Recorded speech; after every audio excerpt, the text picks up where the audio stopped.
Dear Lord, thank you so very much for this beautiful day. Thank you for all that you've blessed us with. Thank you for this beautiful weather.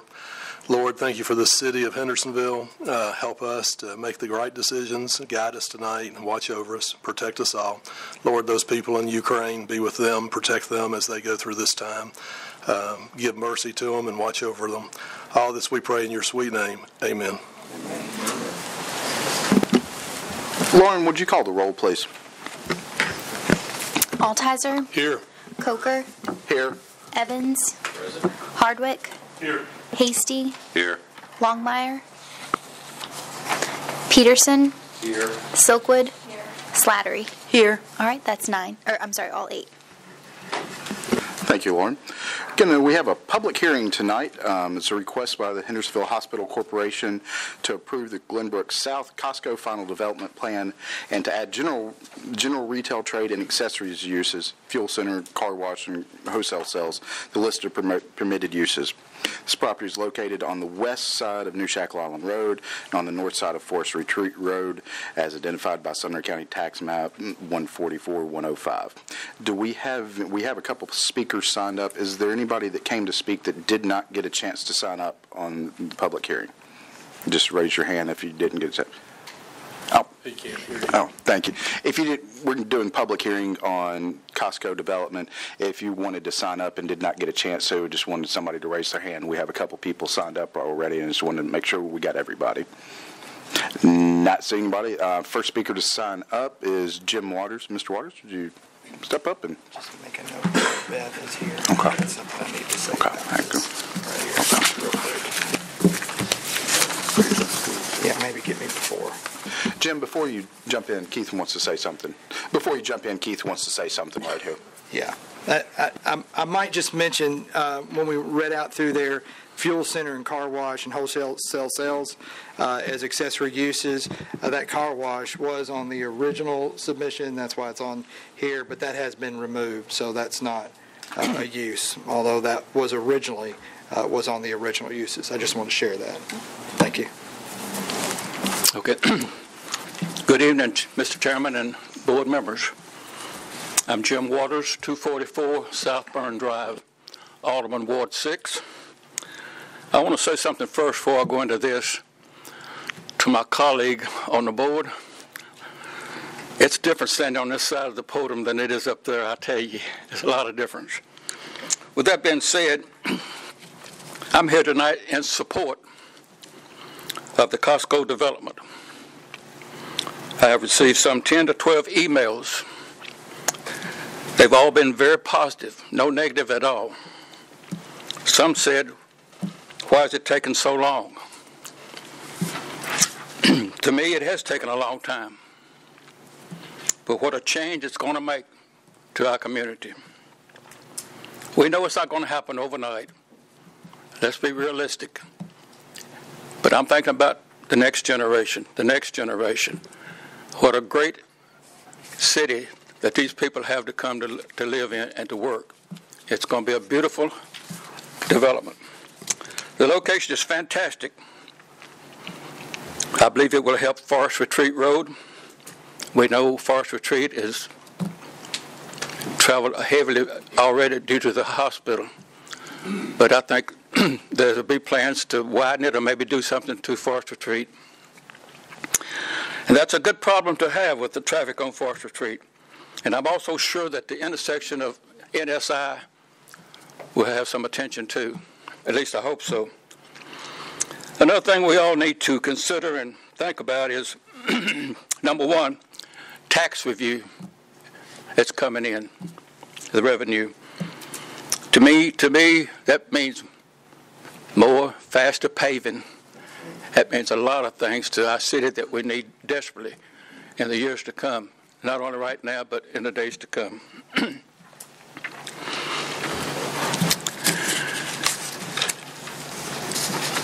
There's a couple of things I want to share that this is a win-win situation for Hendersonville. I can't imagine anybody that wouldn't welcome a corporation like this to our community. Let's look at it from the standpoint of, like I said, the finances. Let's look at it from the standpoint of employment.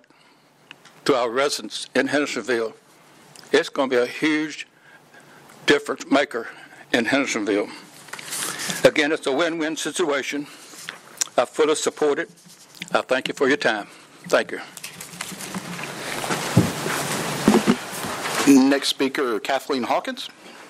Would you please give us your address as well, please? Yes.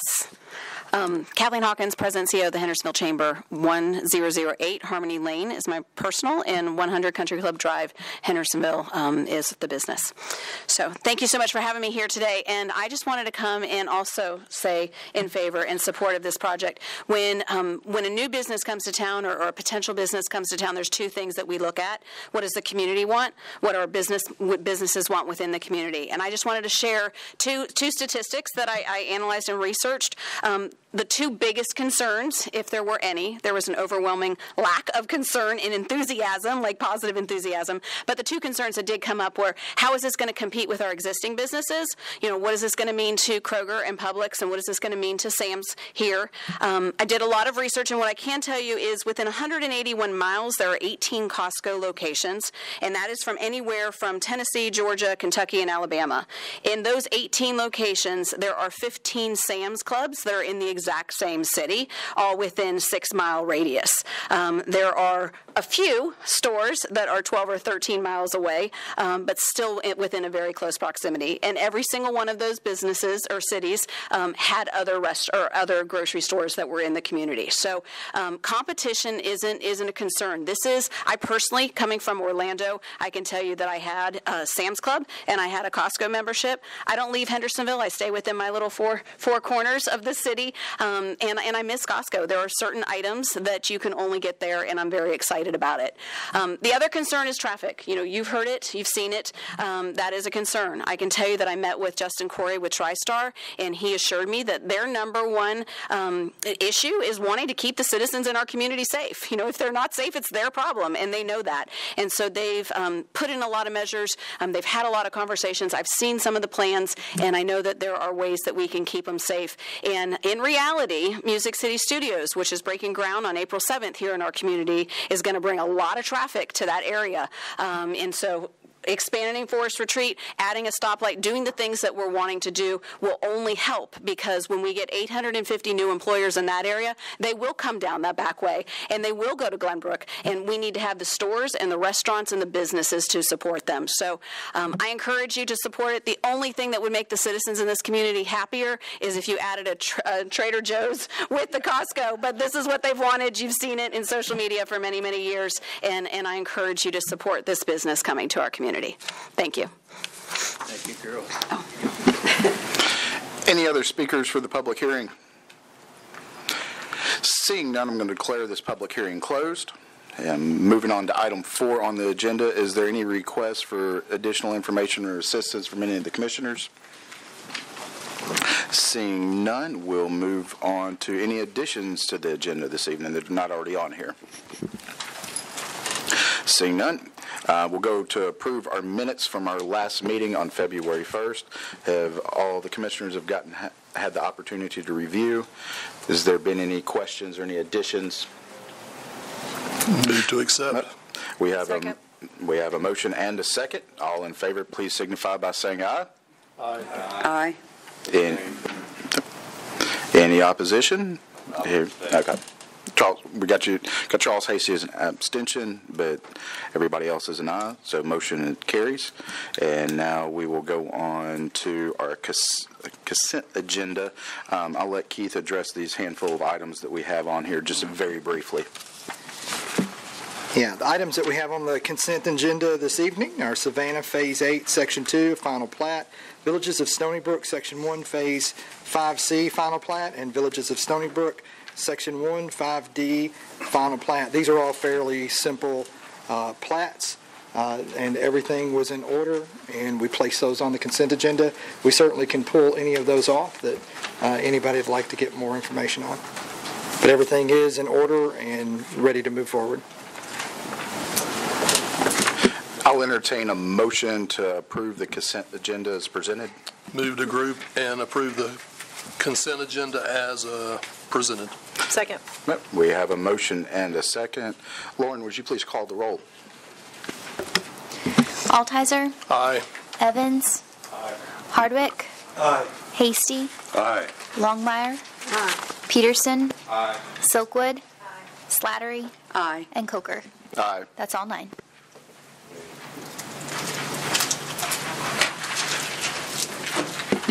Moving on to item 8, development plans. This is Glenbrook South, where we just had the public hearing on. Turn this over to Timothy and Keith to kind of walk us through things.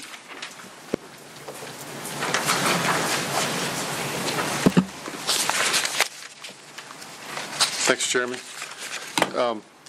This is a 42.28 acre property that's located between the hospital and Highway 386. New Shackle Island Road is to the east, and Forest Retreat and Trinity Baptist Church is to the west of the property. This is part of the Glenbrook Master Development. Glenbrook North is built out and is on the north side of 386. This is Glenbrook South.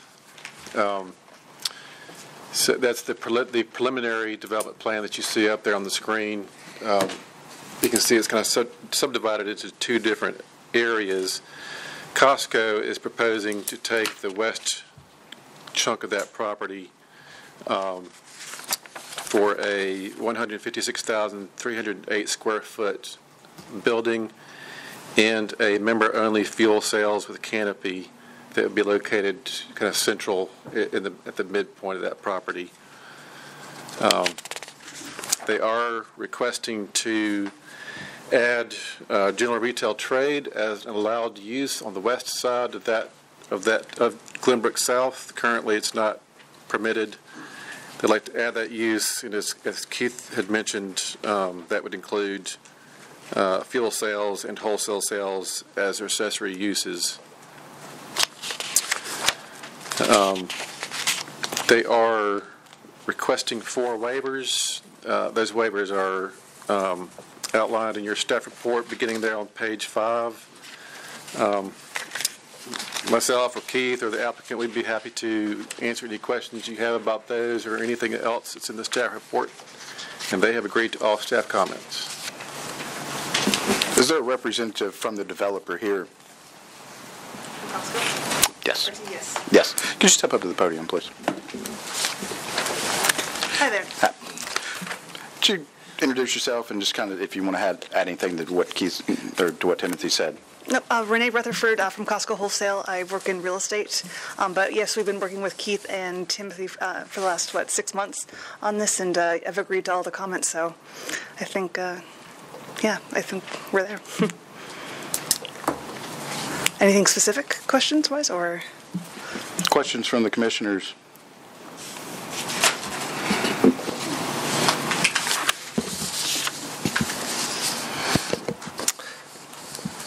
Hi. Hi. Thank you and welcome to Hendersonville. A lot of times when we look at site plans, there's issues with parking. Do you feel like there's adequate parking with this design? We do. Typically, I know our buildings are getting much more busy these days. This, I think, has a little over 800 stalls, so it definitely covers our needs. Okay. Do you, I know I'm jumping the gun, do you know of what the plans are for the lot next door? Shown right there, they're probably 5 to 10 years out for figuring out what's going to go on the rest of the parcel, but they were talking about medical office buildings in the future. Okay, so nothing that would infringe upon your parking? No, they would self-park themselves. We have an access point in the back, kind of on that northern end, to share access points, but they would park themselves. That we've told them that ours is going to be busy enough, our side of the site. So, okay. Yeah. Thank you. That was the only question I had.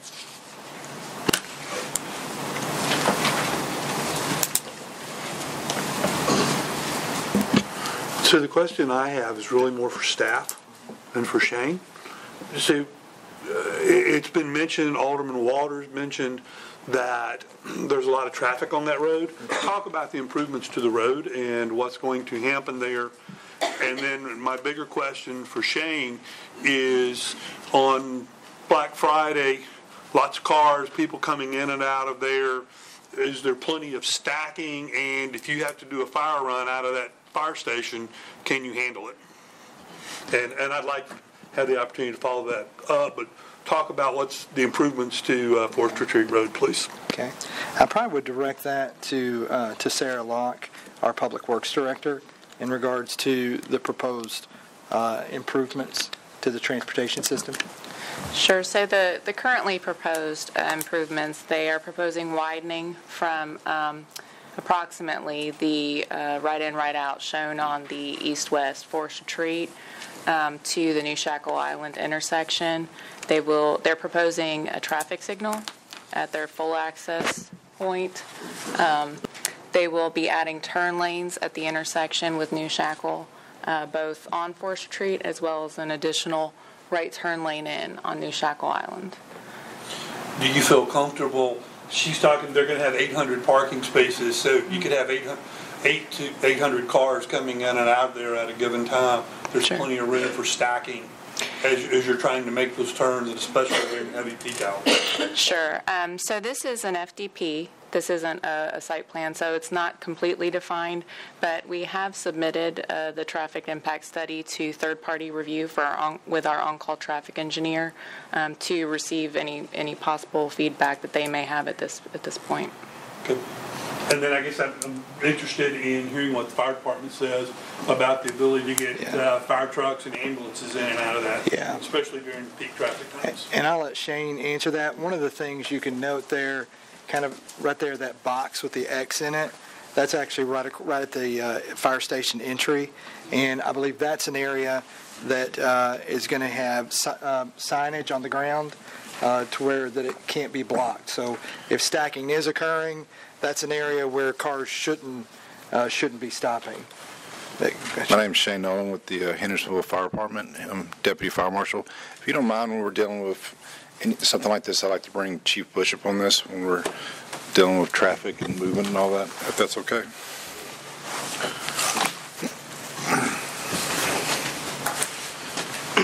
So, good evening. Thank you. But working with Shane and them, obviously, we have no concerns with traffic. All of our sirens, our communicators are on red lights. Coming into the red lights, coming away from red lights, they're activated. So as we're approaching, everything will stop. And we're coming out or going to, they will turn green for us to allow traffic to stop on both sides and us to travel through.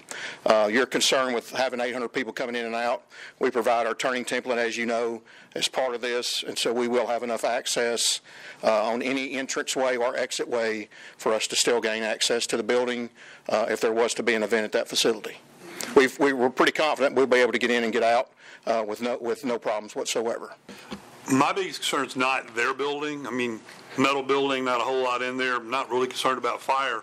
My bigger concern, there's 15 or 20 cars stacked up on Forest Retreat trying to turn onto New Shackle, and you guys need to come out of the fire station to get to New Shackle. How are you going to get around all those cars? So again, as we come out, the turning radius will be wide enough for us to come out of our apron to approach New Shackle Island, as you're saying, to provide coverage somewhere else. Our sirens will activate the red lights. It'll pop green for us and turn red on both sides, so we'll have the right of way by law to come out of there. Okay. It should not affect us adversely at all whatsoever. Okay. All right. Thank you, Chief. Any other questions or comments from commissioners? Ms. Oakwood? Thank you, Mr. Chairman. This is a very exciting project, I think, as everybody has reiterated time and again. I know I'm very excited about it. I know lots of people are excited about it as well. This is a question really more for, I guess, Keith or someone on the staff. Could you just talk us through the added uses? That was a little bit cloudy in our packet, yes, if you wouldn't mind. Thank you. I sure can. Thank you, Commissioner. On looking at Phase 1, and Phase 1 is the area that Costco is looking at. If you'll look on that third page of the, it's a third page, looks like this, right there. So on that third page, we'll look at existing allowable uses. So that old PDP that you saw was that scratchy looking image up there earlier. Yeah, that one. So that one had all of these different uses for that back part. It was called Area D at the time, and the front part was called Area E. And all of those different uses were uses that were allowed on there. For example, where Costco is proposing to go, some of the things that were allowed there: administrative services, personal and group care facilities, religious facilities, financial consulting services, food and beverage service, sit-down, general business and communication services, general business personal services, professional services, medical and non-medical, auto home supply stores, motels, hotels, motorcycle dealers, and new car dealers. And so all of those uses are what was allowed under this old preliminary development plan, and under the new final development plan, it just basically would be Costco. It would be general retail with those acknowledged accessory uses of wholesale and of the canopy for the fuel cells. And then on that front part, that's Phase 2, which was referred to as Area E on the old plan. It had a lot more uses. It had basically a lot of the same kind of uses, except allowed for some more food, beverage, service uses, and also about the same uses that were allowed on the other one. Let's see if there's one. But it also allowed general retail trade, which this back part did not allow.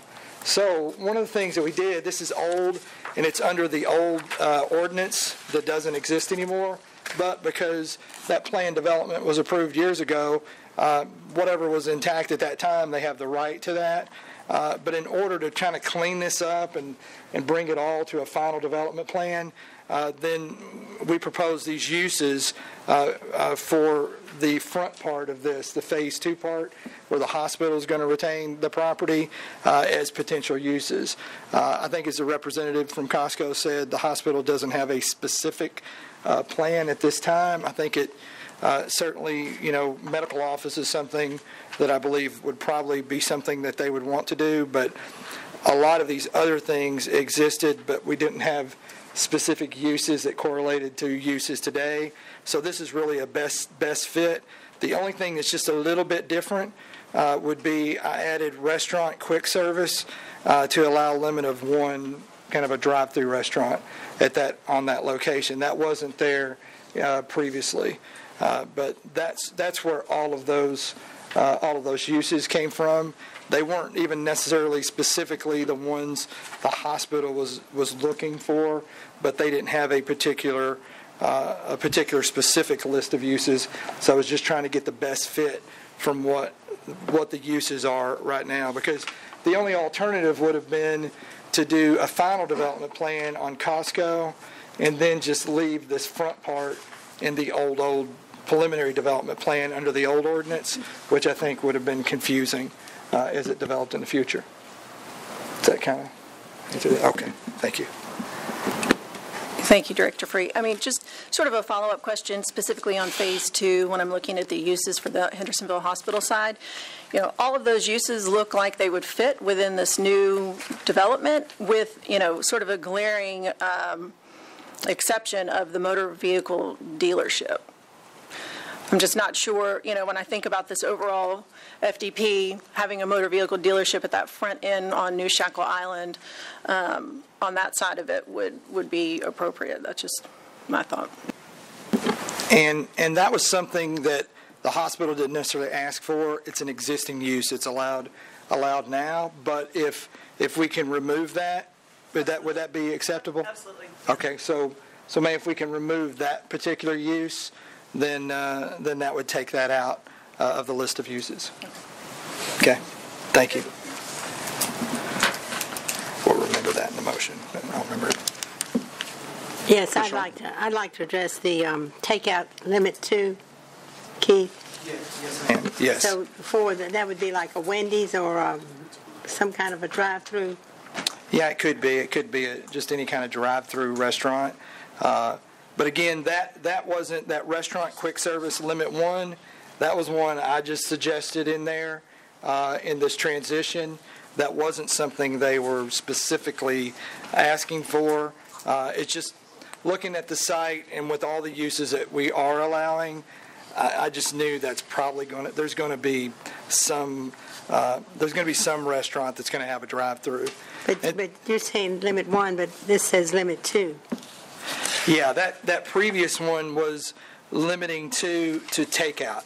So that was food, beverage, service, takeout. That's like you just come to the window and you just take out. You don't really drive through. You might drive through to the takeout window, but it's not like ordering in line like a McDonald's.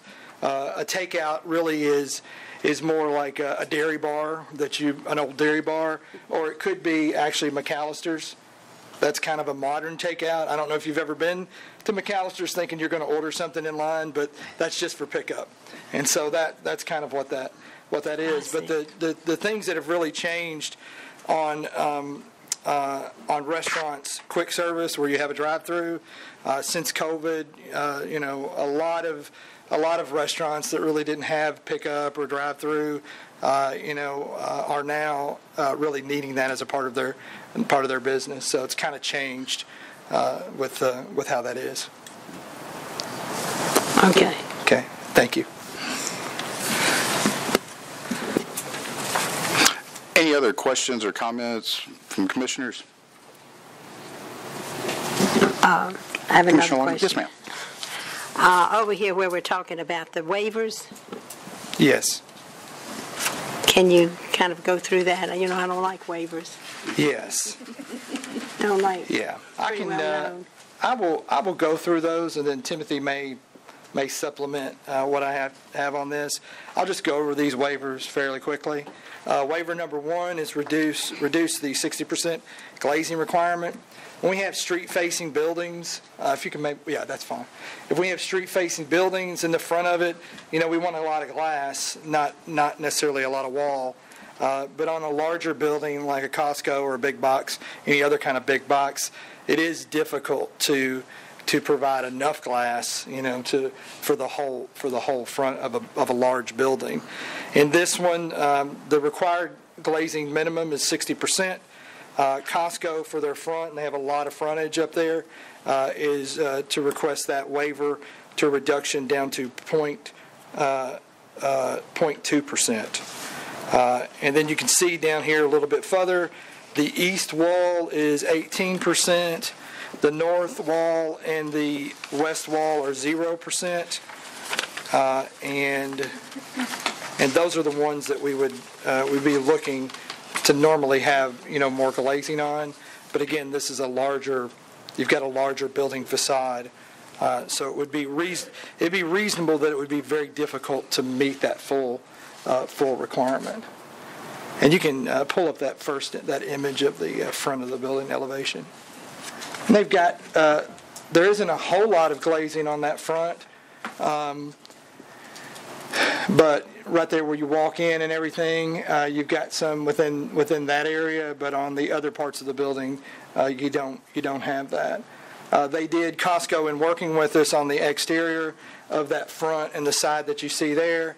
They did do quite a few things that they do differently in other areas where they did give more interest in the exterior by moving the exterior in and out and doing some variety of materials that have a little bit more depth to them on those areas. The next waiver is waiver number 2. This is allow material other than brick or stone to be primarily exterior facade for the north and west elevations, and then allowing the use of metal siding for the primary exterior facade for the north and west elevations. What this is generally we have a requirement that you have the primary exterior building material is brick or stone. And typically, and it's not by a percentage, typically the way the staff looks at it is if it doesn't have a lot of interest, the building's pretty simple, pretty plain, then we're certainly wanting to see more than 50% brick or stone. If the building has a little bit more creativity, then maybe something a little bit under 50%, we would probably consider that still to be primary. In this case, you can see with the north elevation is 1.7% quick brick. the west elevation, and that north elevation is facing 386, and the west elevation is 11.2% quick brick. The front elevation and the east side, they do meet the expectation on that brick percentage. But those other two sides, yeah, right there, you can see on the majority of that they're using metal. They've got two different kinds of metal. I think they've got metal and insulated metal. One's metal and one's metal with the kind of a spray on it. It's got a little bit of a different texture. We did, the Costco did agree in between when you got your reports and just in the last couple of days, they agreed to all staff comments. And one of those comments were, I just wasn't really crazy about the orangish looking metal on that back, and they're going to work with us to get something darker within that area. I think if it was darker, there are trees there on the 386, and there are some other trees that are going to be conserved on Forest Retreat facing the church. And if it was a darker look, it would kind of blend in a little bit better instead of sticking out. The third waiver is to allow for a reduction of 5-foot foundation landscaping for the east and west facade of the building in the areas that are highlighted in yellow. That area to the right, I think that's the automotive area. So there's bays and things there that have glass panel doors that go up and down. And then it really doesn't work out too well within that area to the east, that's right here to the right of the screen, to have that 5-foot landscaping all the way up and down through there. It would just be little bits of it. So what they've done there is, if you'll look to the right on the parking, they've made those landscape islands that are on the end caps, made those deeper, so we'll have more intense landscaping area there. On the other side, that's the west side facing the church, you can see some of the tree conservation easements and things. There's some trees and some additional supplemental vegetation that's going to be added there that instead of putting that up against the building. It's something where, and they're meeting it, I believe, on the front. They're meeting our requirements, but it is difficult for a very large building like this to landscape all the way around the front and the sides of those buildings. So it is a challenge. Also, the fourth waiver. This is a waiver of overhead doors along the southern and western facades of the building. That to the left, that's what's facing the church. It's a little overhead door there. And the one to the right, where you have the 4 doors, that's their loading area. And then that's facing the hospital. So that's facing Forest Retreat toward the hospital. That area on the plan, it is inset from the building, so it's set. If the front of the building's here, it's set back pretty good from that front. And they're doing some more intense vegetation along Forest Retreat to kind of counter that. And that's the final waiver. And I can answer any more detailed question any of the commissioners had about that. The developer's representative is here as well, if they could answer anything on that.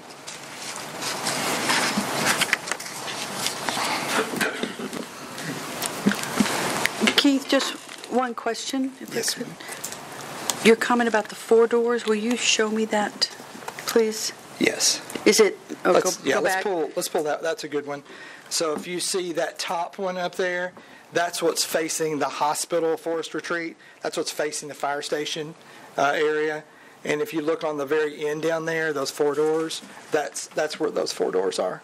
Okay. Can we go back one slide? Yes. Please. Is that recessed area there in Yes. the lower left-hand corner of the building It looks like a lattice work, yeah. Mm-hmm. Okay. That's within that loading area. Thank you. Okay.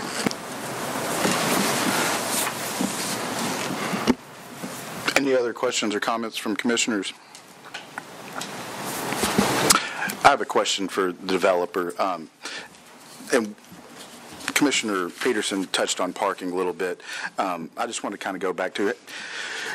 The proposed building is 156,308 square feet. How does that compare to the other Costco facilities? And take the one in Murfreesboro, for instance. I'm familiar with that one. How does that compare in size to Same that? size. Exact same size? Yep, Okay. exactly.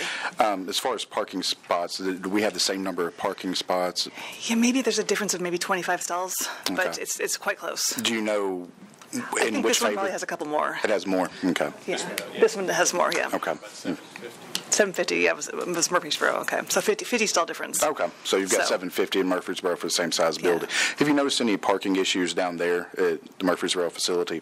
No, and it opened in April, so usually Christmas time is the time that we look at that. And we do look at offsite options if it does become busy. We'll take our employees somewhere else, temporarily find a spot. But that's usually about 100 of the stalls. But this seems to be the sweet spot to make sure that people aren't going up and down aisles searching too hard. Okay. Make sure there is some surplus parking on site still. Okay, thank you. Yeah. Commissioner Peterson. Yes, I had one more. You said the Murfreesboro store opened in April? I think so, right? Gosh, we were just there. COVID fog. It wasn't too long ago, yes. Do you know how their Or no, sir. sales are doing? They're doing well. But yeah. I can't give you exact numbers, but they're doing well. Okay, thank you.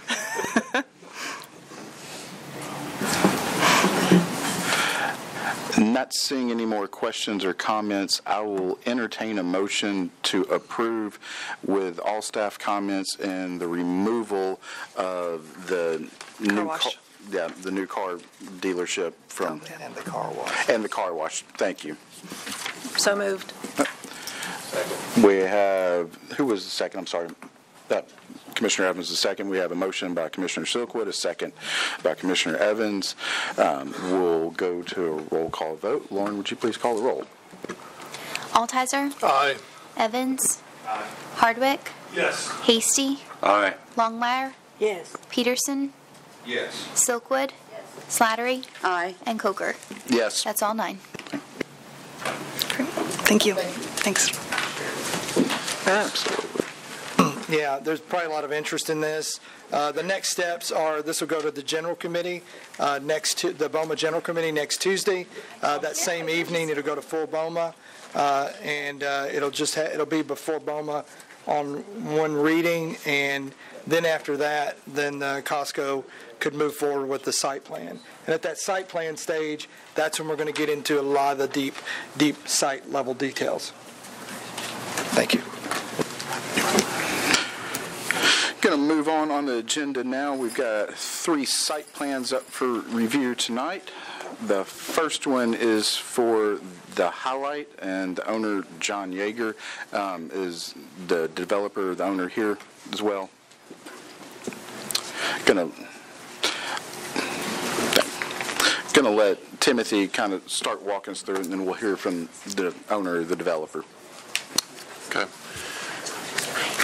This site's located at 505 East Main Street. It's across the street from Scottish Highlands subdivision, that's to the north, Bluegrass Landing subdivision to the east, and Twin Bay subdivision to the south.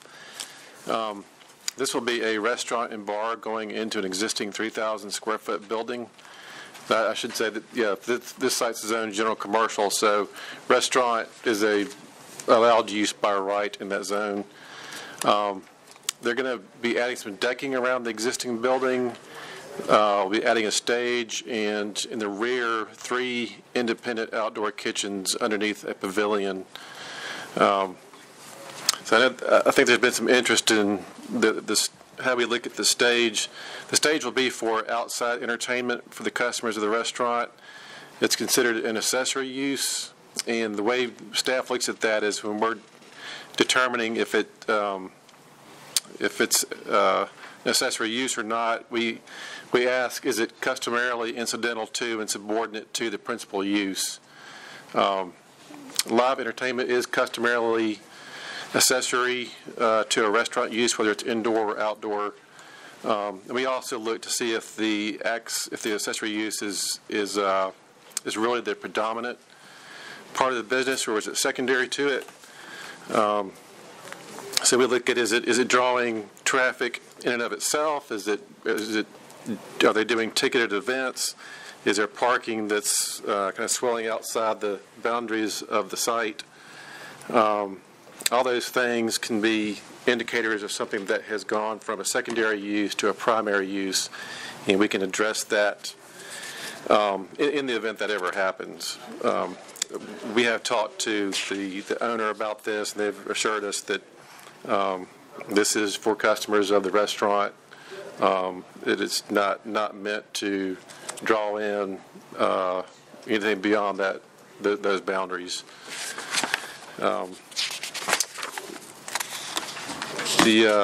They are providing the required 20-foot landscape buffers. There's an existing common open space between this site and the Bluegrass Landing to the west. That open space is about 85 feet wide. Kind of there, you can see Bluegrass Landing at the edge of the right-hand edge of your screen. So that open space is part of Bluegrass Landing. That's an existing buffer, plus they're also providing the required 20 feet in addition to that. They have agreed to all staff comments, and they are not requesting any waivers. Timothy. Thank you. Commissioner Longmire? Is this the old Stamps property? I'm not familiar with that name. Is it? Stamps. Yes, those Stamps. Yes. Commissioner Silkwood? Thank you, Mr. Chairman. I think this is an exciting project as well. I do have a couple of questions, though, I guess for Timothy. Timothy, talk to us a little bit about this decking. Is this all on the first floor? Is there going to be multi-level decking? How does that all kind of come to? If the applicant can address that.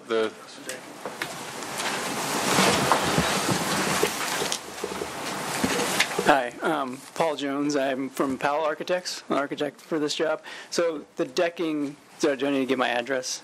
No, you're okay. fine. If you want to, you're welcome. That's okay. I'll keep it to myself. So the decking is it's a wood deck all around the three sides of the house that you see there that is level with the first floor of the house. You do have to step up onto that deck to get into the house, but it's just a one-level deck around the front of the house. Perfect. Just a follow-up question to that. It's not really shown in our packet, but can someone talk to us about where exactly the stage will be located? You know, when I was looking through some of the drawings that we received, not here in our packet tonight, but online, it kind of looked like the stage would be facing, the noise from the stage would be coming toward the residential area. Was any thought given to that? Perhaps moving the stage to the southwest corner, and that way the sound emanates and goes toward 31E? Just kind of talk through that rationale a little bit for me. Sure. Do you have the site plan in the packet? Yeah, it doesn't look like we have an image of that. Okay. So the site plan, or the stage is, so the property on the left, there's a kind of a gathering of trees right by the entrance near the stone wall up there. And the stage is currently facing directly south, sort of towards the existing house. And so when you come out of the house, the front of the house, there's a kind of open grass area. And so we were going to use that as kind of a gathering area so that people could stand or sit in front of the stage for entertainment purposes. So there was kind of a natural area to place a stage right there. And the idea was to face it back towards the house itself so that, one, people could stand out on the deck and still have visual access to the stage, but also that any sound would essentially be directed at the existing house and not to these surrounding areas.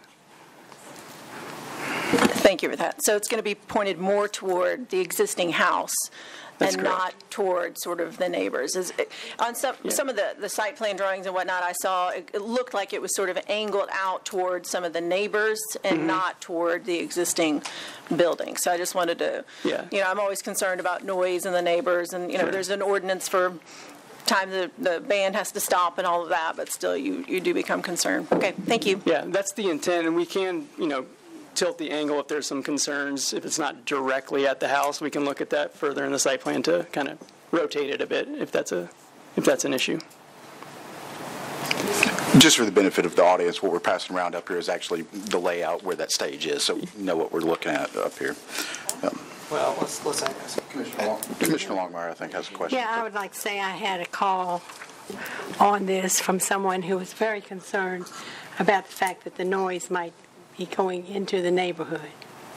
So what is involved to take the stage and turn it, put the people where the noise is going out toward 31E, as Ms. Silkwood had suggested? I mean, this is a residential neighborhood. Sure.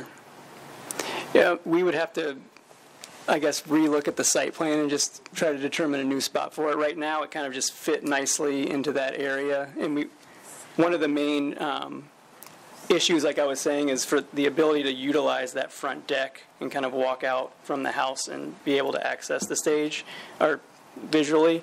But we're open to looking at other options that just kind of fit nicely there within the overall plan.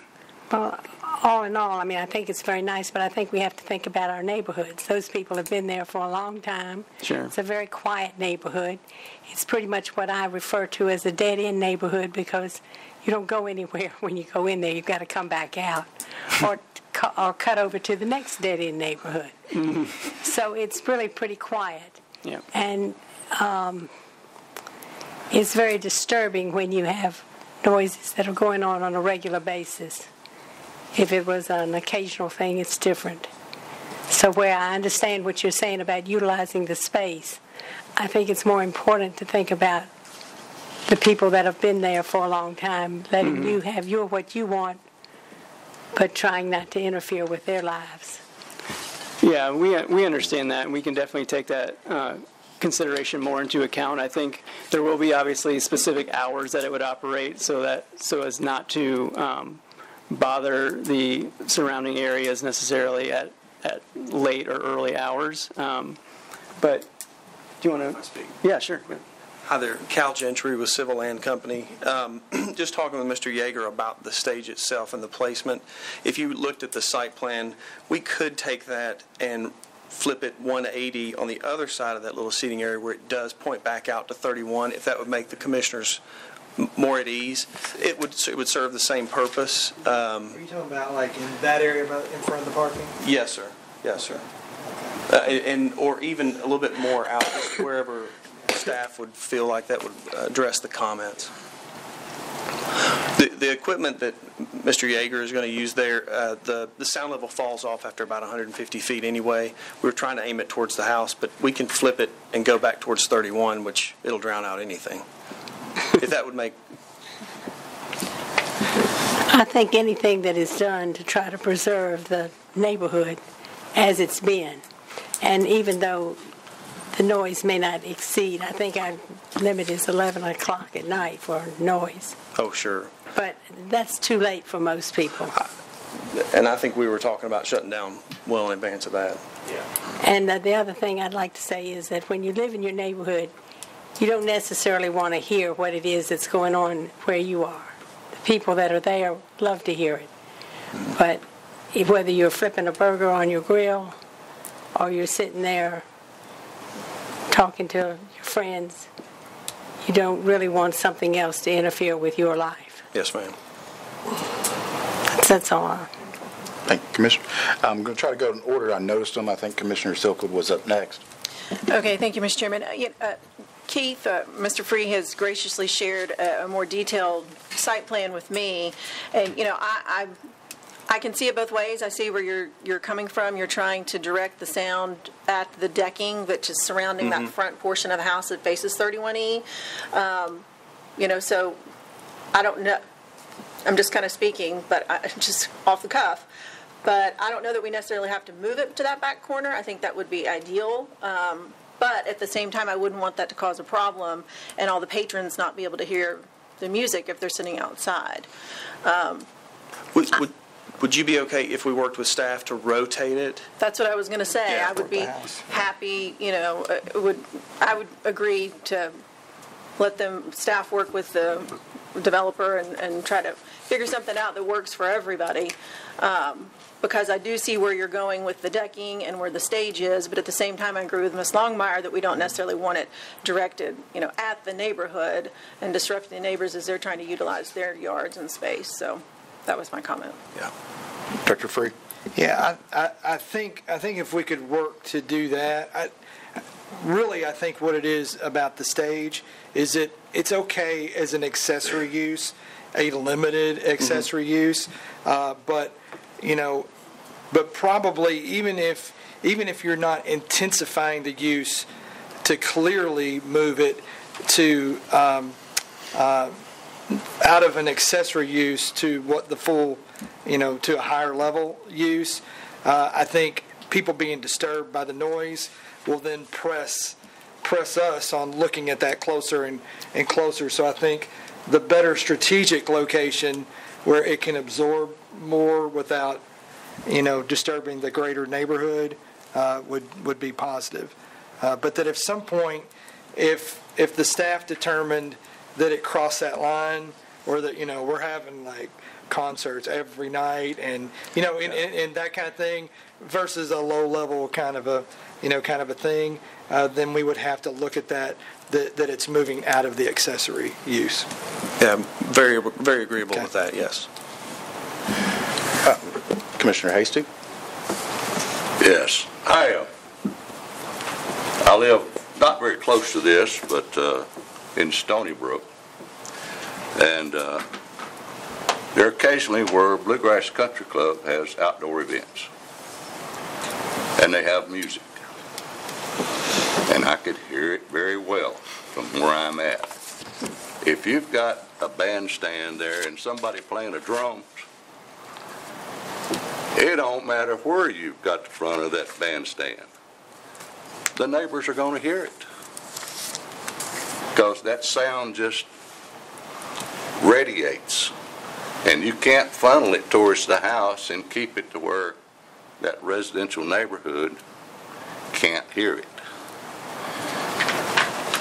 And if that inventor is really successful and you've got all that music, it'll be a real problem for the neighborhood, I think.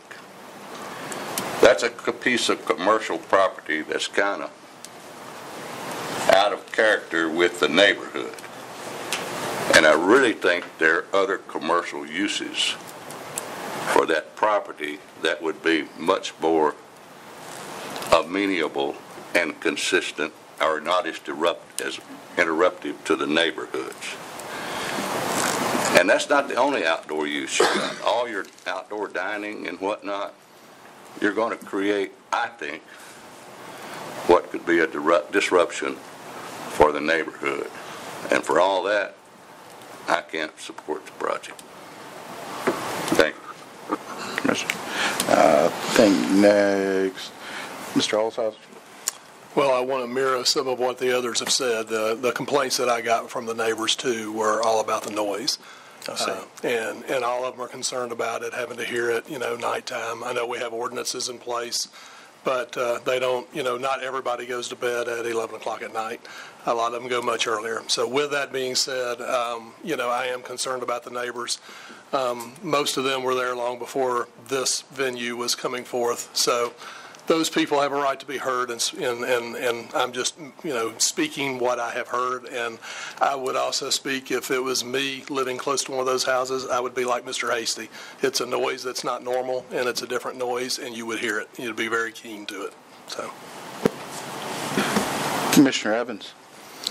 Well, I thought I was going to be the fly in the ointment, but thank God I'm not. I've served that purpose too often. But like Commissioner Hasty and a couple of others, I would question the wisdom of ever having zoned that general commercial when it's almost 90% encircled by residential property. And I live over in an area off the Sanders Ferry Peninsula, and I can hear the music over at Turtle Bay on the other side of the lake. So that is going to be a disruption for all of the neighbors in that area.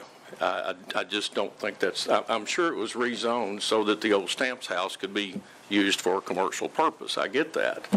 But I don't think everybody anybody ever envisioned it being used as an open live music venue. So I can't support it for that reason. Commissioner Slattery? Hi, I just have a few questions about the restaurant. I think this is an intriguing with respect to the concerns about the noise and neighbor concerns. I'm intrigued about the restaurant concept, so a couple of questions about that. There's a restaurant within the house and then 3 separate leasable restaurant, container converted restaurants? Yes, I'm going to let the owner, Mr. Yeager, explain that. He's much better in that realm. Hey guys, I'm John. So totally hear you, and I respect you. I'm going to get there too. Go right ahead. But my wife and I, we live like a few blocks away. We've got our 2 little girls, so we want to do our due diligence to be good neighbors as it goes to the noise. And I would be very happy to answer because there's a lot of work that we have done with some landscaping plans. It's a very specific sound equipment that we're willing to pay a lot of money for. That is not just a garage band that's setting up on a slab that's rocking out. So all that to say, let me encourage you that we've thought diligently about this, and we've been looking at this property for about 2 years, and we just closed on it last weekend, so we're pretty excited. But all that to say, the restaurant thing, we got inspiration from a couple other concepts around the country. The 3 stalls will be autonomous, like chef-driven businesses. And so we've got a lot of interest, and there's some people that we're kind of working our lease agreements out with. But yes, so they will, our lease agreement with them is they will have a lunch and dinner commitment. And so we want this to be daily use. This is a family-friendly estate. We're calling it a culinary estate. We're going to have ice cream for kids inside the house. It's a full coffee shop, so we'll open at 7 a.m. We'll have pastries. But the stalls will be like our sustenance. Our stalls will be where we can go get like a burger or a taco or pizza for the purpose of then going in the house and getting some soda. Most of us have been down to 30A. Most of us have been to a place called The Hub. So that's kind of a familiar place for a lot of people here in Nashville or the area. But the idea is we want people to enjoy the grounds. So there's more of a sustenance food outside, but there's snacks and coffee, and there's an active bar and some other things that are inside. We'll have like a little kind of play area for kids, and so yeah. That's the food plan. Okay, thank you, thank you. And I encourage you to consider a lot of acoustics nights. Just do acoustic nights during the week. Trust me. So back to the restaurant space, 109 parking spaces. Oh, that's is what? Oh, sorry, you're up. Back. Yes. 109 parking spaces. So 200 patrons at a time. Is there seating? With 109 parking spaces, you could conceivably easily have 200 people. Yes, on and the property at the same time. Seat count is, I believe seat count's about 198 with indoor and outdoor. Yes. Okay. And you know how restaurants are. Sure. I mean, everywhere you go on Friday night, you never have enough parking. So John was willing to put in a little bit extra, I think, on this one. All right. Thank you. That's all. Commissioner Peterson? Thank you. Mr. Yeager, I really like this project. I think it's very exciting and something that Hendersonville needs. Thank you. However, I've already received noise complaints. Sure. And I'm not even in Ward 5. And you had me until you mentioned the outdoor concert venue, and I just afraid that doesn't fit with the neighborhood. And I was hoping you hadn't closed on the property yet because you talked about options, and I thought this would be perfect at the goat farm, or at Bell Cove, or something, but not on Main Street and Tyne Drive. Yeah. So for those reasons, I can't support this project, but I certainly wish you the best. Thanks. Thank you. And if I may, let me say something before we get too much further. John and I, we discussed prior to this because we had heard that there were concerns about the stage and that part of the project.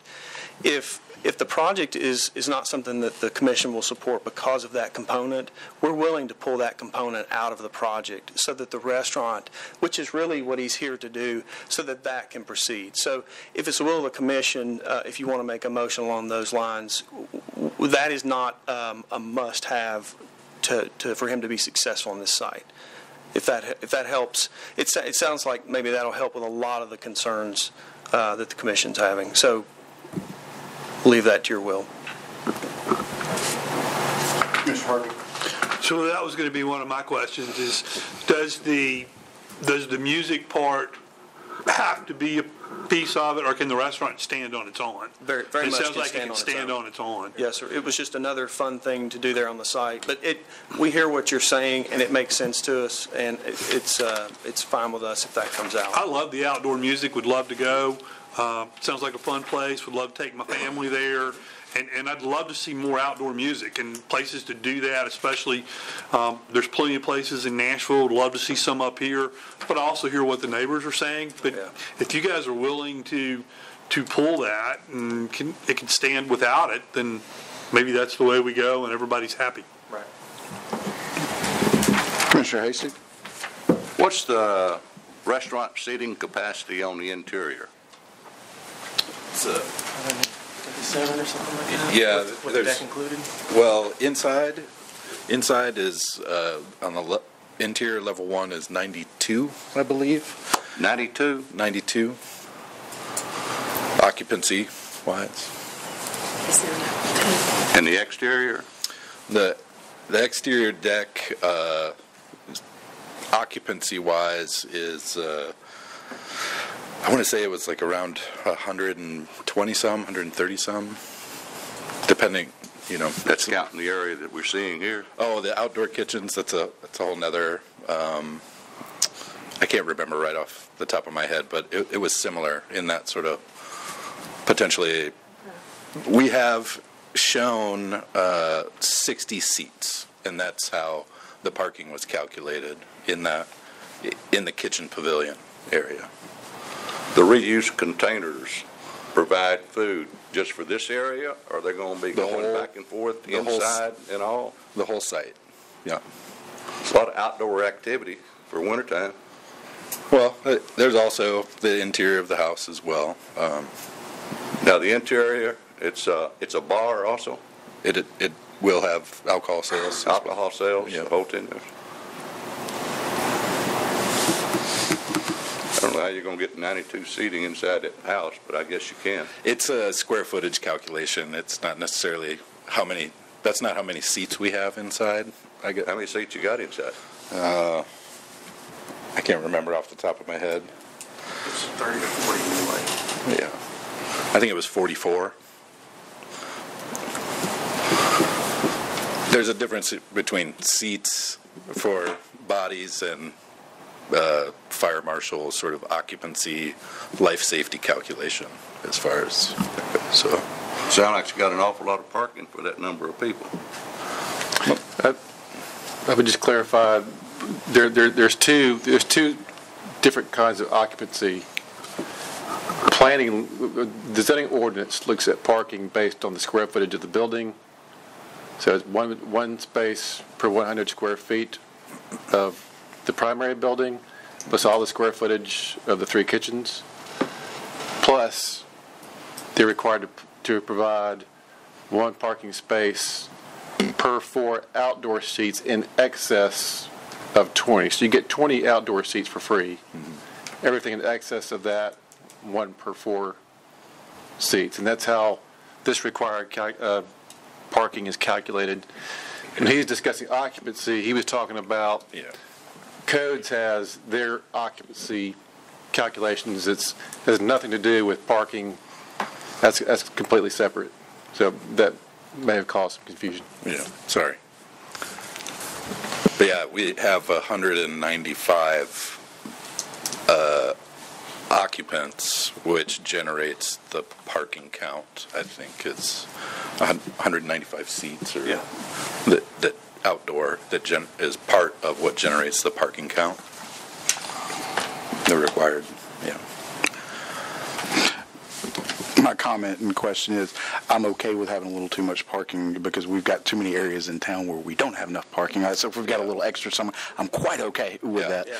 I think we have 18 extra spaces. Okay. I wanted to ask a little bit about, because I didn't see any pictures in here on this, just tell me a little bit about the storage containers and how those are going to look and just how you came about using storage containers there as opposed to just erecting a small standalone building. Sure. Do you want to fill that down? Well, the storage container, I mean, it's not anything more fancy than it being like trendy. I mean, there is a whole like global trend. I mean, we can all get on Instagram or Google it right now, like storage container food parks. And there's one in like most major cities globally. So we are just trying to bring something a little newer, a little fresher to Hendersonville as opposed to just structures. So not a fancy answer, but you know, a little younger thinking. Okay, thank you. See, do we have any other questions or comments? I will say, just to clarify that about the containers, they were clad in, they're not just metal shipping containers, exposed metal. Like it's not going to look like a shipping container because we're cladding them in wood siding. Okay. Yeah, thank you. No, we did. Samples of those? Yes. Yeah. If anybody wants to.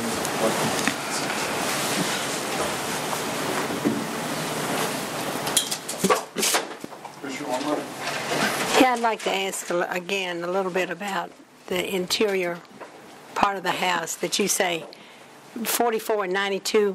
Go over those figures again. I think there's about 44 seats at tables inside. But you're expecting around 92 people. It would still be acceptable. Yes, ma'am. I think the code allows up to 92 occupants total. So that's also standing around, that kind of thing. Yeah, like any bar. Yes, ma'am.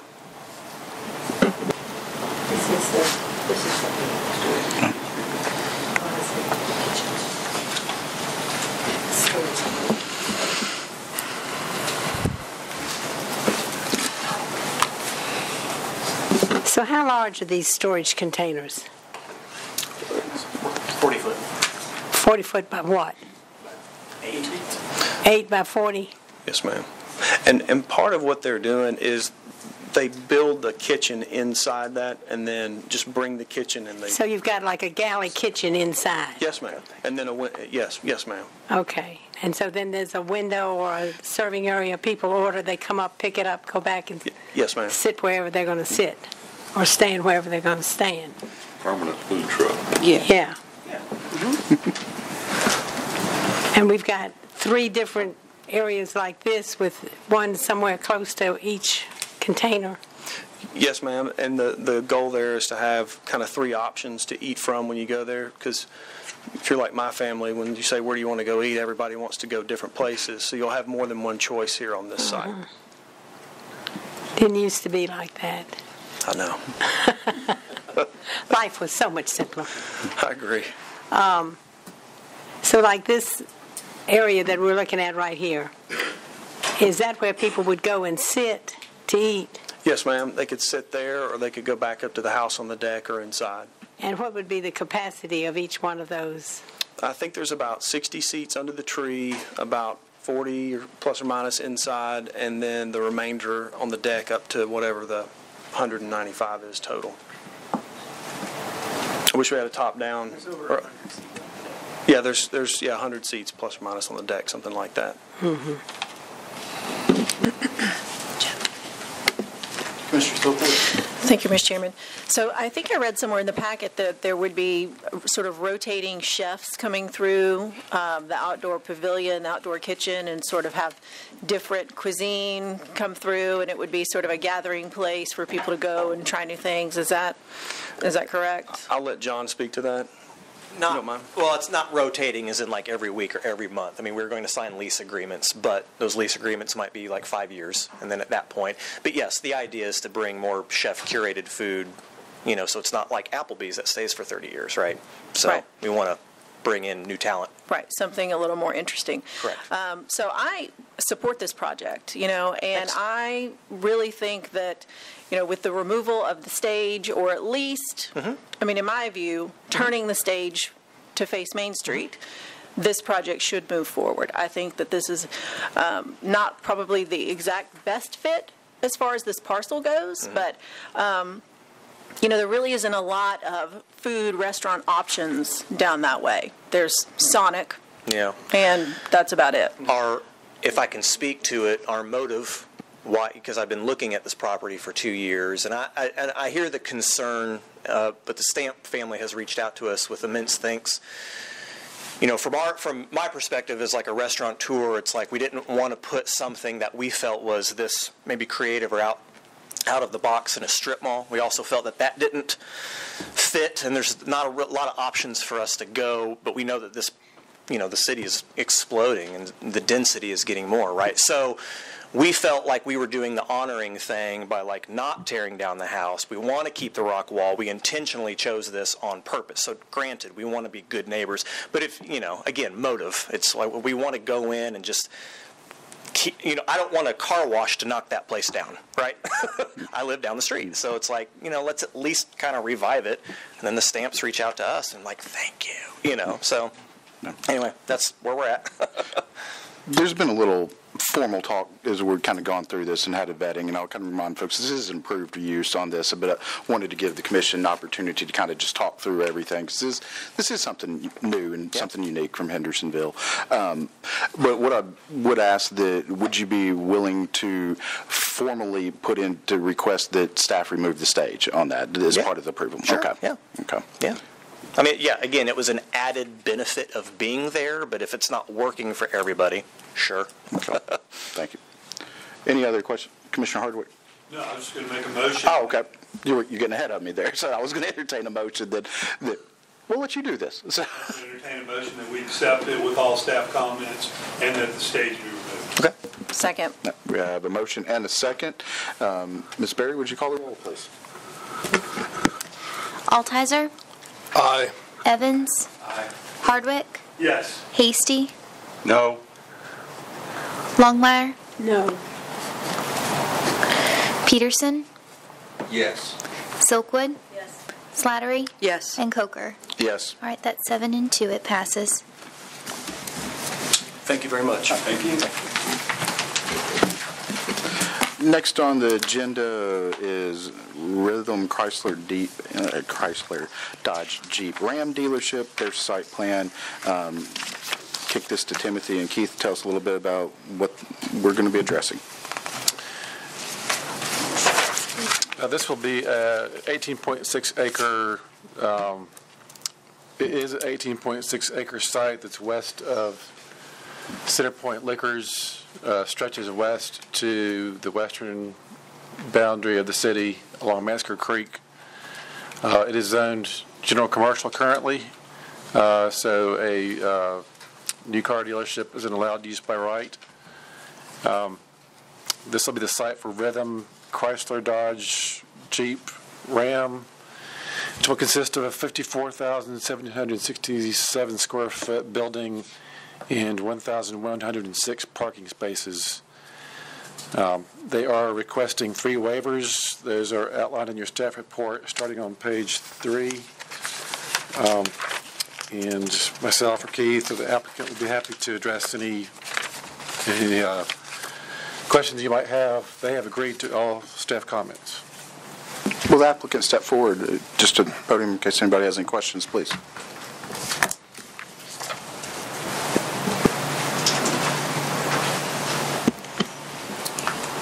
Or do you have anything that you want to add before we get to questions or anything?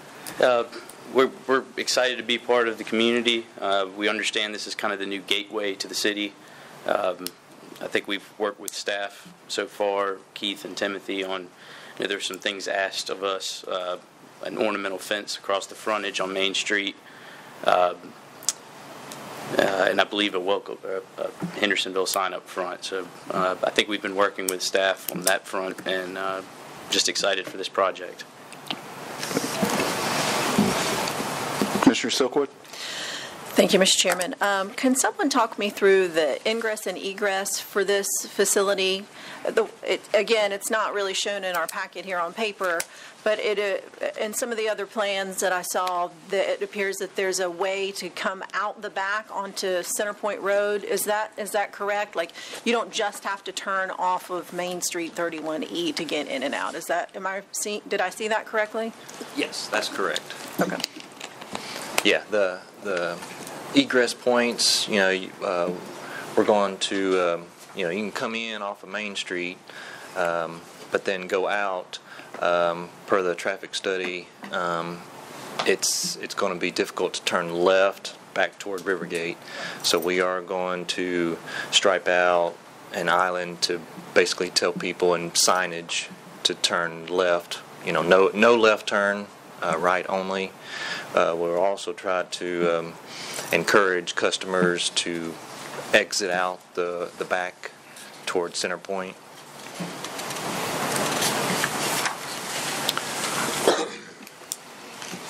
Commissioner Evans. Thank you, Mr. Chairman. There are two things that car dealerships almost invariably do almost every time. And if you go from Mansker Creek toward Nashville, you can see it from there on. First of all, it's a great dealership. I love it. I'm glad you're coming. But please explain to me that you will be able to pull your transports off the main road and out of the center lane, the left turn lane, and that you won't be on the shoulder of the road on public property. I know people that drive transports, and the poor guys get there and they've got nowhere to unload, so they're at risk for getting the ticket for being out in the road, not to mention standing beside their 8-foot transport in an 8-foot lane in oncoming traffic. So please explain that you're not going to do that. The second thing, and it'll be the same deal. The other thing that they do, and drive down there you'll see, they pull right up to the right-of-way of the highway on Tennessee state property to merchandise cars. I don't believe you're going to be able to do that, but if there's a grass strip out in front, a four-wheel drive pickup will get out there. And I've seen that every time I drive down through there. I don't believe it's appropriate to use state property to merchandise your product. So please assure me that that's not going to happen.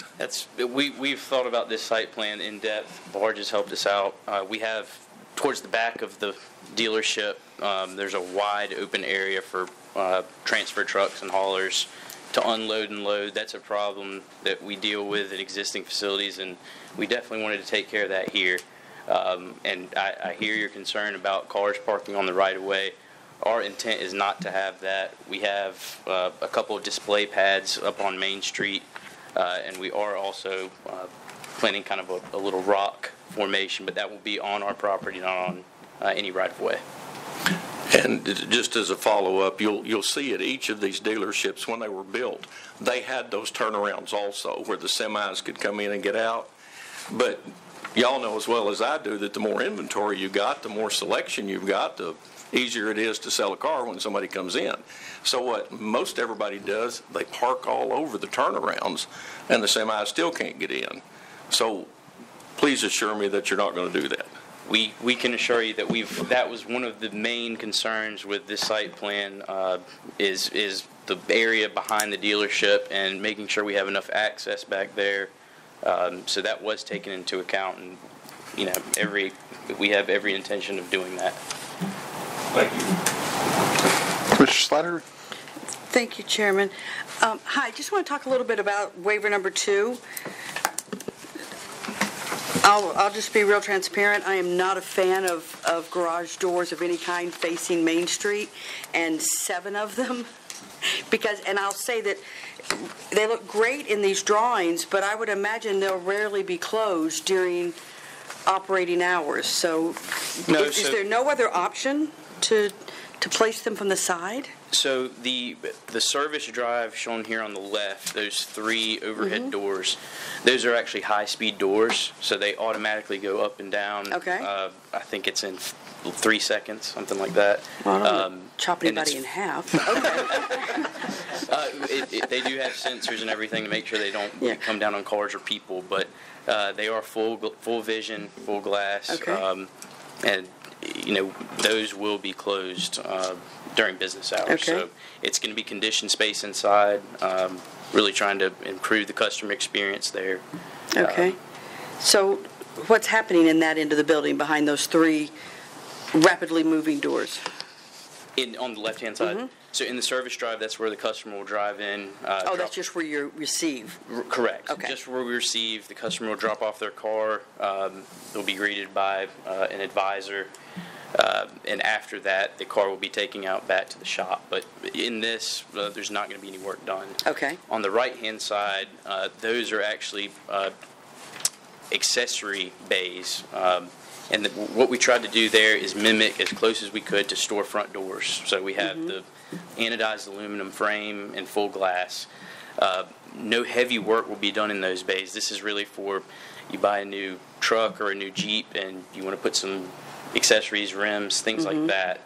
That's what will be done in these front bays. All major work will be done in the shop out back. Okay. All right, thank you. Yeah, thank you, Chairman. I want to follow up on the bay doors, and that was one of the questions I had. Would you be able to put some vegetation up to kind of hide the doors from Main Street? I'm not sure what the landscaping looks like out on front of Main Street, but we do have, a lot of that will be shaded really by cars. You see how much parking we have in front of those. Obviously, you'll be able to see the top half of those doors, but I do think a lot of these cars will block over all those doors. Okay. And is it possible to put the doors in the back?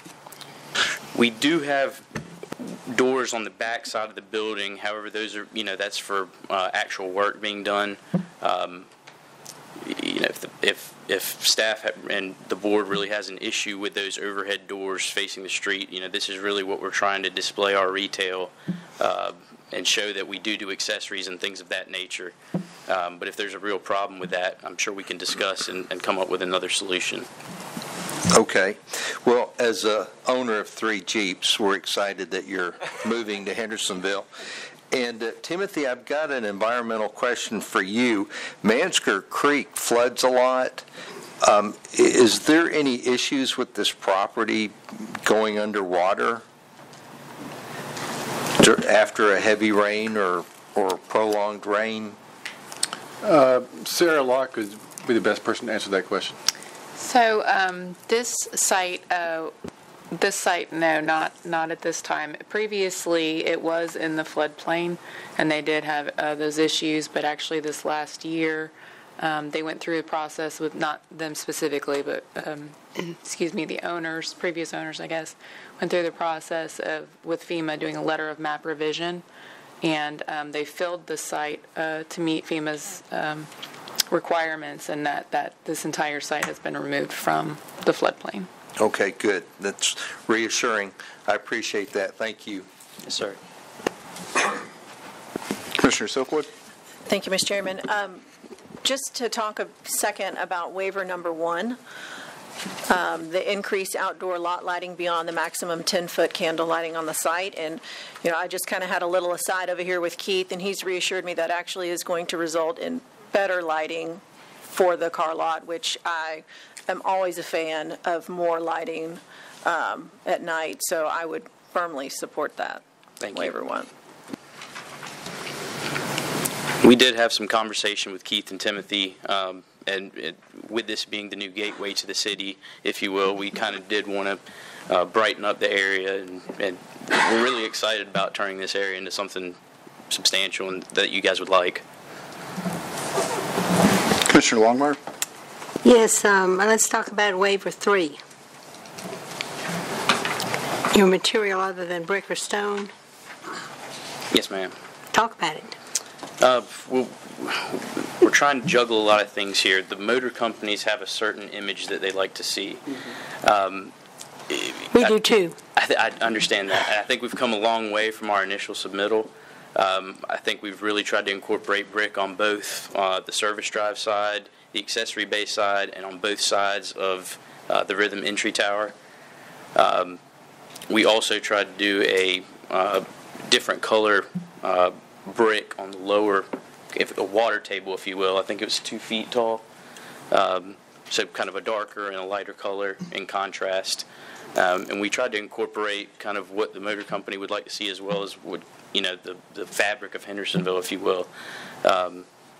So we tried to kind of juggle those two.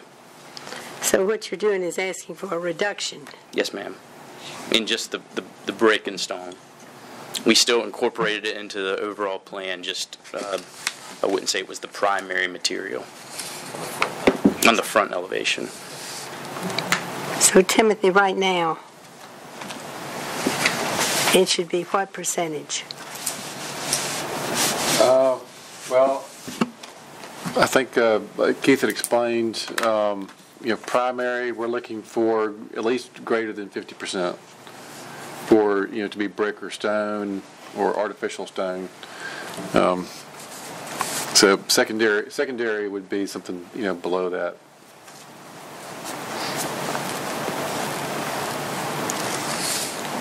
Keith, maybe you can help me understand, why is it we always get this? The developer can maybe speak more to it. I think, a lot of times it's just everybody's aware of what our requirements are, and if you deviate from that, you're going to have to ask for a waiver. So everybody understands, our expectation out of the gate is that your building be primarily brick or stone and be a very interesting looking building as well. And if you're going to ask for a waiver, it have to be a very significantly interesting building. I think. What makes this one particularly interesting? Yeah, I'd leave that to the developer and their architect to maybe answer that question. Okay. I mean, it's certainly. I will note, as they had said, where this started from originally, probably 6 months ago when we started talking about this. What you see today is totally different than what it initially started out with. It's also totally different from what our requirement is. That's correct. So, Yeah, but I would have to let the developer defend the need for the waiver. There is interest in the building as far as the articulation, the variety of materials. There is an interest in that versus just a solid walled building that was 100% brick. But I'll let the developer answer. And I will add to that we do use a variety of materials here. I know at first, just when we initially talked to staff, they weren't so keen on the Jeep branding, so that's on the left-hand side. It kind of has an orange tint to it, but we kind of limited that here. We incorporate the use of ACM, which is a aluminum composite material. That's really what the motor companies like to see, and we've greatly decreased that from where they wanted to see it. So like I said, we're really trying to juggle here what your expectation is and kind of what the motor company is demanding of the owner. So I understand that's kind of stuck between a rock and a hard place, but I think we've tried to work on that, and I think we've come a long way. I understand there's still some concern. I'm just not really big on waivers. If we have to keep giving a lot of waivers, we need to look at what our requirement is. And we're always having people come in with reasons why their way of looking at it is better than the way that the rule says it should be. You don't have anything in here that matches the requirement of 50%. Of brick? No, ma'am. I mean, we've got 3%, 33%, 44%, and 6%. So just tell me. I don't know if I understand the... Well, it says here, the applicant is requesting that the exterior of the proposed building to allow the following brick percentages. On the south, 3%. On the east, 33%. On the north, 44%. And on the west, 6%. Yes, ma'am. So you have nothing anywhere that has met our requirement of 50% brick or stone. I understand. And that's kind of going back to the fact that we're really trying to juggle multiple expectations. And, our understanding at first was Main Street and Center Point are the main facades that were of concern. We didn't have any brick on the service drive to begin with, and now the full service drive is complete brick. So I understand that the percentage doesn't, is not 50%, but I think we've made conscious decisions in the areas that we did add the brick to try to add some character to the building. It can be brick or stone, doesn't have to be brick. Yes, ma'am.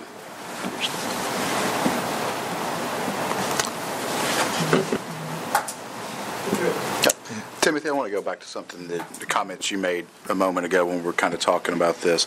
You said that you'd like to see 50% on the front, and just for secondary or facades, somewhat less. How much somewhat less do you like to see on that? I'm sorry. What I meant to say was secondary materials would be materials other than brick, stone, artificial stone. Those should be secondary, i.e. less than 50%. Okay. I'm sorry. I may have misheard you there that's as well. fine. That's my mistake. No. Commissioner Peterson? Yeah, thank you, Mr. Chairman. I have two quick questions. Is this facility larger than the current location that you have? Yes, sir. And will you be increasing your sales staff or employees when you move? We'll have to for a building this size. I think I think the old facility is roughly 30,000 square feet, I believe. So, yes, we will have to staff up, specifically in the shop with technicians. So do you know how many total employees you will need to have? I do not at this time. But you will be adding new employees? Yes, sir. And what is your current sales volume? I cannot answer that. Do you know how many units you sell every year? I do not know that. Okay. All right, thank you. Commissioner Evans? Sorry about coming up here again, but I want to know who came up with the idea of mimicking the fence across the road? Whose idea was that? That's mine. Anybody take credit for that? Yeah, that's mine. Yes. Pardon me? Yes, that's mine. That's a wonderful idea. That's a fantastic idea. That creates an entryway into Hendersonville from the south, from that side, from the Massacre Creek side. It looks really good. And congratulations also. Anybody that's been in construction knows that there's very few places where you can get rid of construction fill. And that particular site, congratulations on making a valuable piece of property and at the same time providing the ability to all of our other developers and people in the construction business to take a piece of their ground to make your ground. It's great. It's wonderful. It's up there like it should be now, and it's above the floodplain, and I think it's going to be a great addition.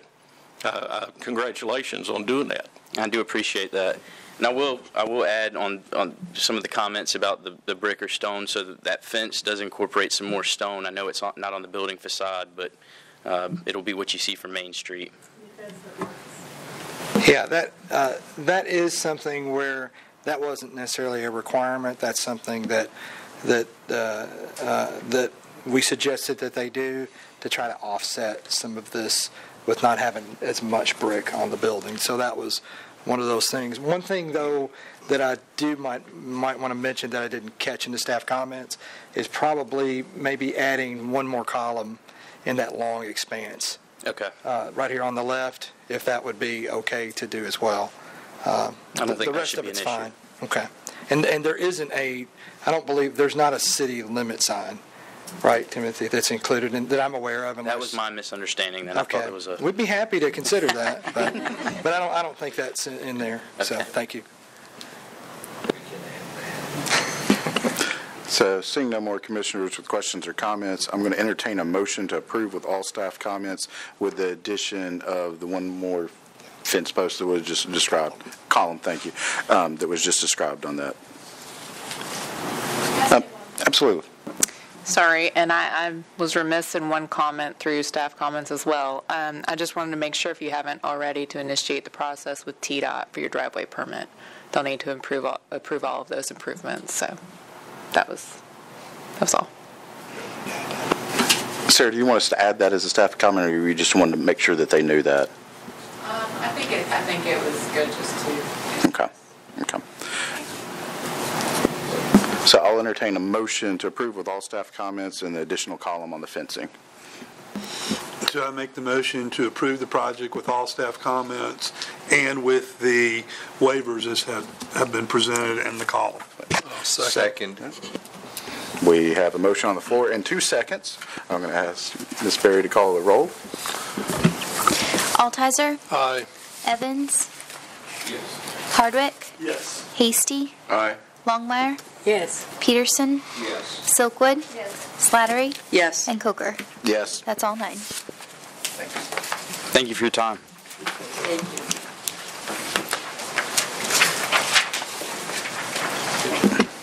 We have one more site plan on the agenda here this evening. This one is Timothy, and actually now I see the note that the applicant requests deferral, so I think we'll grant that, so that'll be simple enough. Moving on then to staff level projects that have been approved. Keith, will you kind of give us a rundown of these, please? Yes, I will, Mr. Chairman. Hold on just a second. Okay. Staff level projects that have been approved this last month. Digestive liver and health specialist exterior remodel. Glen Oak Shopping Center resub of Lot 1, final plat. Hazel Path Commons, Pergola Addition site plan.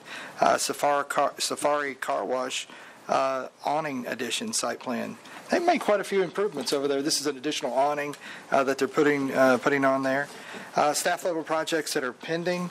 Caldwell Estates, lots 11, 13, consolidation, revision 1 final plat. Dobson Triplex, site plan amendment, phasing. The Gregg property, final plat. Hendersonville Free Will Baptist Church Edition, site plan, Indian Lake Village, Phase 3E, 31B. This is for Texas Roadhouse. It's a final development plan exhibit. The Maples Commercial Property, Lot 1, that's where Prime Car Wash is for their final plat. And we're getting that connection for that shared access easement over to the old Jack in the Box with this as well. Maple Road Boulevard, lots 18 and 19, consolidation, final plat. Martin's Barbecue, it is coming. Addition and parking lot revision site plan. So that's moving through the process. Not approved yet. Millstone phases 1 through 12, final development plan. Union University outdoor pavilion site plan. Savannah phase 1, lots 237 and 238, consolidation, final plat. And the Take 5 oil change is looking to revise their access drive with a site plan. Those are all those items, Mr. Chairman. I just have one question. Catch me back up to speed on where Texas Roadhouse is. I remember that we dealt with them several months ago, but I've got young kids, and it's my brain doesn't remember everything that we've dealt with. Texas Roadhouse will be relocating from their Glenbrook location to in front near Sam's Wholesale, and that vacant property that's right there when you come off of exit 7 onto Indian Lake Boulevard. It'll be right there in that area. Also next to it, possibly in the future, might be another hotel that'll be to the left of it, but that's where that location is going to be. And this is just kind of squaring away the plats and things they've got to do to get the land ready. Is that right next to Jonathan's? Yeah, it's right across the street from Jonathan's. Drive down beside Jonathan's. Yes. And this will have some, I think it'll have a few more parking spaces, and the layout will be a little bit better on the parking than the current site is as well. Didn't they have some issues with landscaping on the previous one too? Is it island landscapes? Yes, this is one. I think they got a few waivers for some of that, and actually it worked out. They came up with those revisions, and I guess that's what we're looking at. No, we already did that. They made the revisions on that. Remember when you did the waiver? And actually turned out pretty good on that entry where it's greened it up quite a bit more, where the accessible spaces were. So that actually turned out pretty good, given that waiver. Any other comments from the director? Yes, I do. Okay. Yes, I'll just share a few comments. One of the things is this evening, effective today, we're no longer the Hendersonville Regional Planning Commission. We're the Hendersonville Planning Commission. We're a municipal planning organization now. So the state approved that last week. So that is effective. You see Mr. Hardcastle isn't with us this evening, and so now we're 9 members on the Planning Commission. We will, at next month's meeting, we'll do all the proper notices. We'll have the bylaws so that we can amend the bylaws to reflect these changes. Also, one other thing, I think it was last month, we had the work session. It was a very good work session. Appreciate everybody's time to spend on that. Staff is working with on codifying all those changes that we talked about, plus a couple other additional things. Our hope is that in May we'll have the proposed changes to the zoning ordinance, and we'll start that process. Also, one other thing that we kind of talked about a little bit at the work session that we'll start next month with as far as the staff.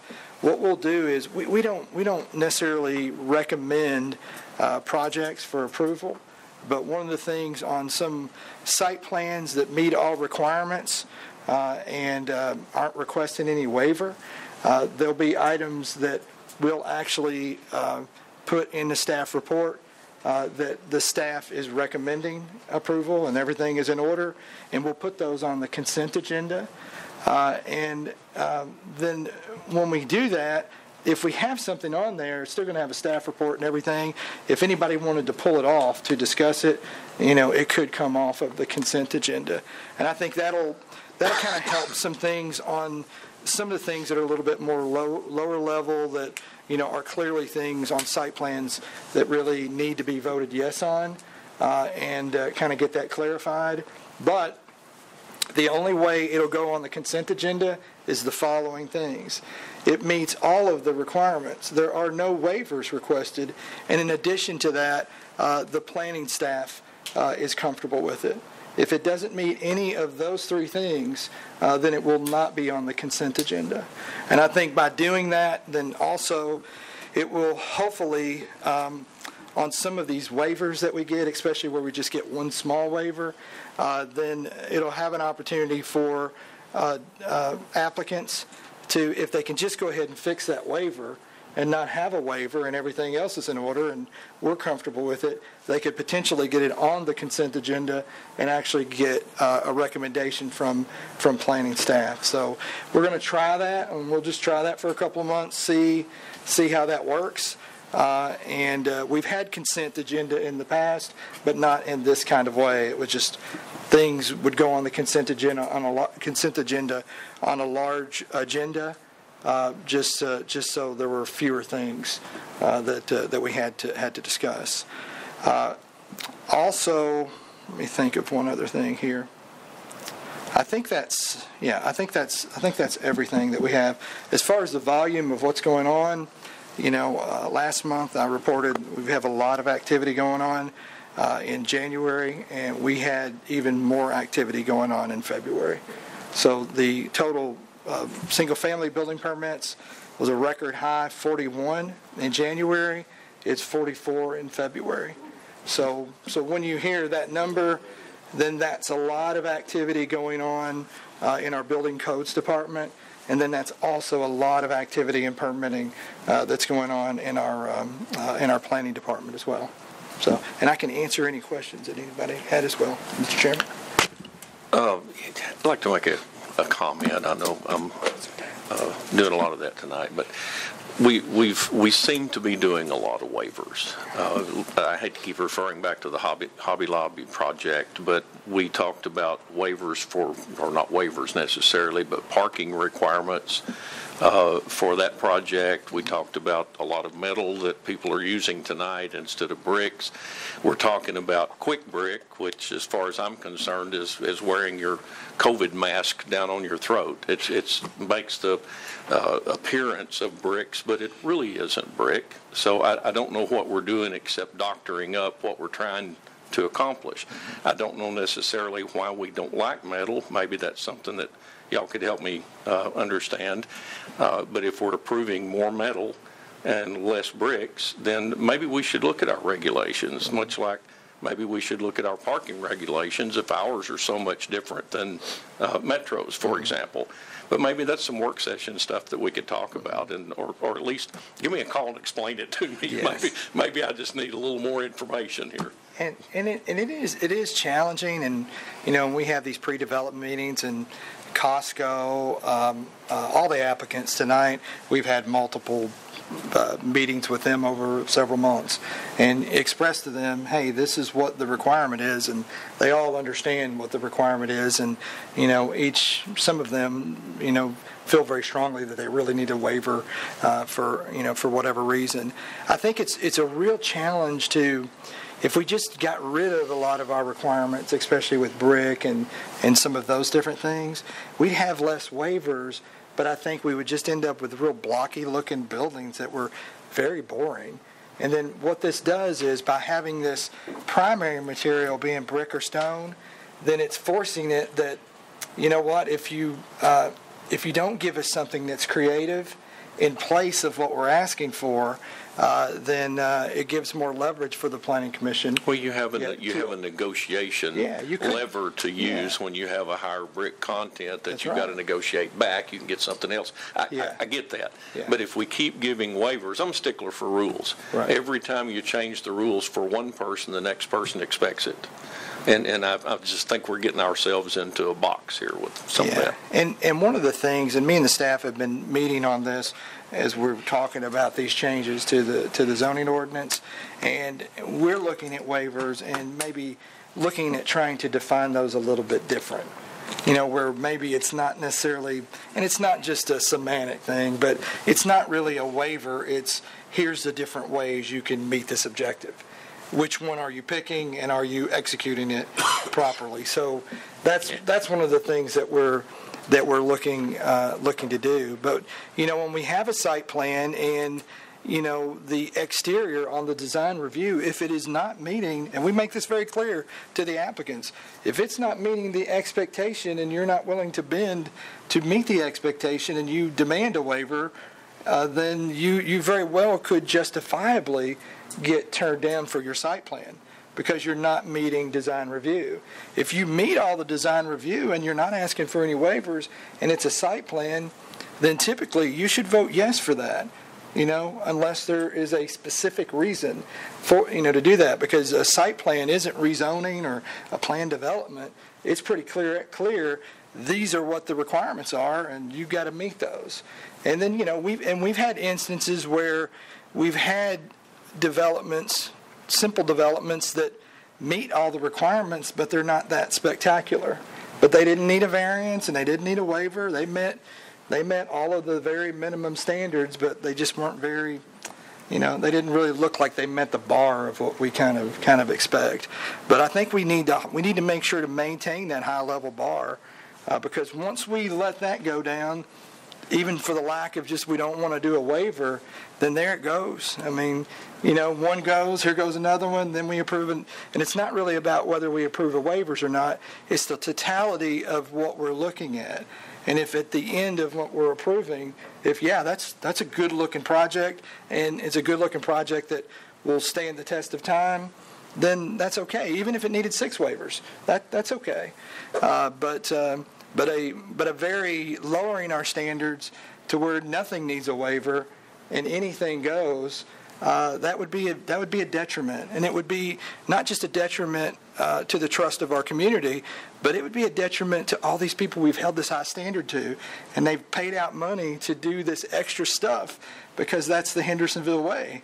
We want it to look good, and it's important for even those people, the developers and the people that have went through the Planning Commission, and we've held them to that very high standard. Their value is held up that we had them put in there, as long as we make everybody hold up to that standard as well. So that kind of helps. But I totally understand what you're talking about there, Commissioner. I appreciate that. Okay. And I do understand the leverage part of it. and I see where you're going. Yes. When we have to discuss the waivers, it looks like we give. Yeah. We like you so much, we want you in town. Right. Maybe the last guy we didn't do that with, so it looks a little bit unfair, but I see the reason. Okay. The building design standards in particular, that's a design review process, which is different from stuff like you have to have one parking space per 100 square feet. Design review you're expected to have. You're going to have waivers because that's a lot more squishy than stuff like parking standards or like building setbacks. That's where you need a variance. That's something where it's a hard requirement. You got to go through the BZA to get that. But building design standards, design review, it's to be expected that you're going to get those requests. That's just part of having those design review requirements. Mm-hmm. And next month's meeting will be, we'll have multiple new coffee places on next month's agenda. So drive-through coffee places. So get ready. All right. Any other questions or comments? Or hearing none, I'm going to entertain a motion to adjourn. All right. I heard 3 motions to merge, so we'll take them all and take a second and third. And all in favor, please signify by saying aye. Aye. Not going to entertain any opposition, so thank you all very much.